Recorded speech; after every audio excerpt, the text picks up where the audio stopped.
Hello po, no? So, katatapos lang ng mid-year kahapon, yung mga guro naman ngayon ay tinatanong kung kailan yung kas-allowance. Na, ano ko na to, na-vlog ko na to. Ang pagbibigay kasi ng kas-allowance na 10,000 ay not earlier than, ito naman, not earlier than the opening of classes.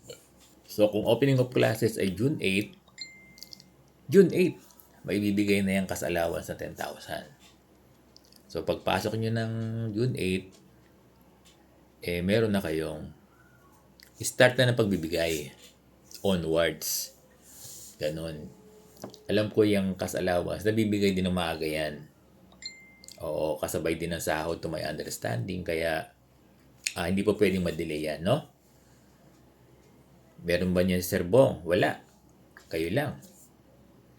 Mga head teachers, yung may mga official load. Nag-isip pa no? The head teachers. Alam niyo may mga teacher in charge o IC na meron silang load. Meron sila, pwede sila. Oo, yung principal kung gusto niya, basta i-reflect lang niya sa SF7, no? Tama ba ako? Yes. Na meron siyang teaching load. Di ba? Oo. Ikaw, Sir Bonde? Oo, ang dami, ang dami na namin teachers eh. Di ba? Basta may teaching load, official teaching load, yes, meron sila. So, kailan malaking pera din yan, yung 10,000, no? Makakatulong din yan sa mga guru natin. Kaya sana, no? Yung mga garnish, di ba? Anong paano makakabili ng mga learning material, yung supplies, yung mga guro, no? Sa pagtuturo nila, yung mga garnish, kung hindi naman makukuha, kung hindi naman nila makukuha yung 10,000. Diba? Kawawa din, ano? So, kapag may dumadating na benepisyo, palaging hindi nakukuha ng mga garnish tsaka ng mga nakasanla. Yan ang mahirap. So, balikan natin yung tanong. Kailan makukuha yung 10,000 na cash allowance? Yung 10,000, tinatawag din dati itong choke allowance, di ba? Magsisimulang magbigay ng 10,000 cash allowance ng June 8. June 8 yung pagbibigay niyan. Kami, palagi naman kami on time. Hindi ko lang alam kung pwedeng maaga, no? Kasi ang sabi, not earlier than opening of classes. Kung ang opening of classes ay June 8 magsisimulang magbigay. Ganun. Pero dapat hindi na didelayan, no? Kasi maaga rin binibigay yung allowance na yan. O, hindi pumapalya dyan yung DBM sa maagang pagbibigay ng cash allowance. O. So, nakakalungkot uli.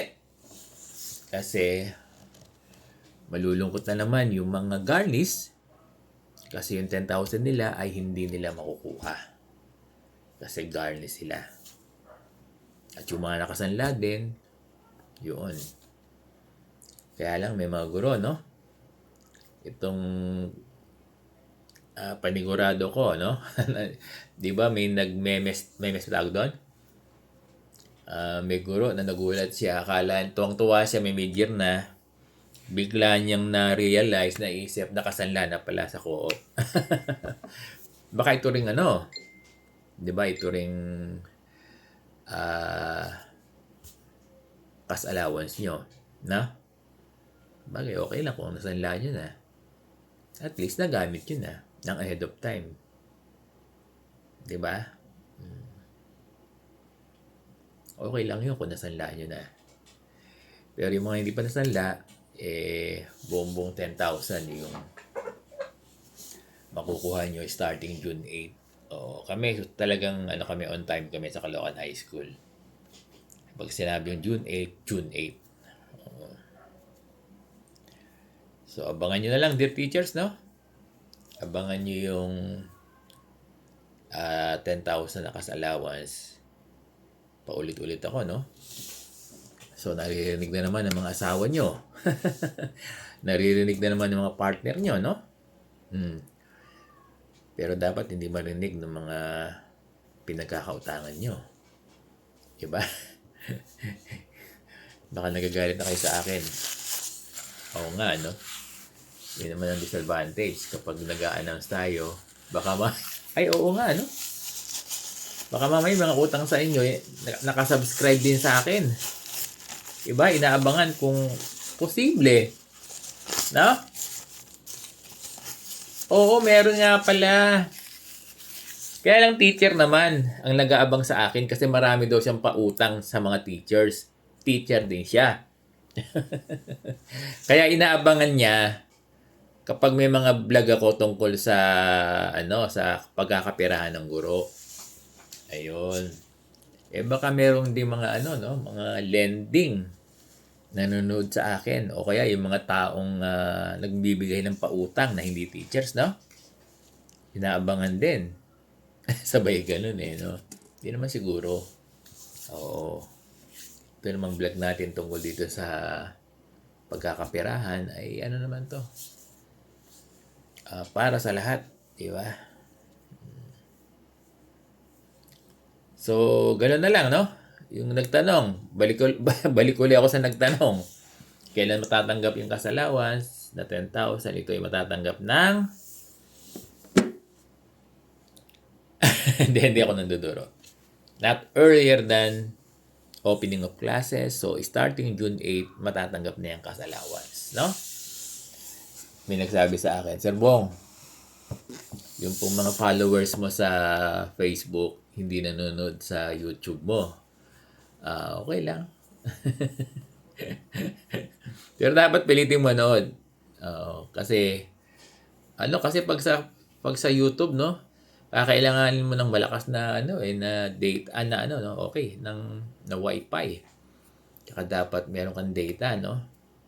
Kaya lang napaliwanag ko na hindi po pwedeng masyadong mahigpit ang Facebook.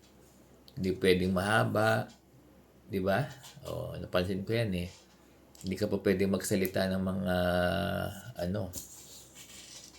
yun, marirestrict ka. Kaya pag na-restrict pa ako, wala na akong Facebook. Ako close. Wala na, hindi na ako papanood sa Facebook. Kaya ingat ako sa Facebook. Yung mga yung mga maikli na lang na video. Tapos yung mga urgent, di ba?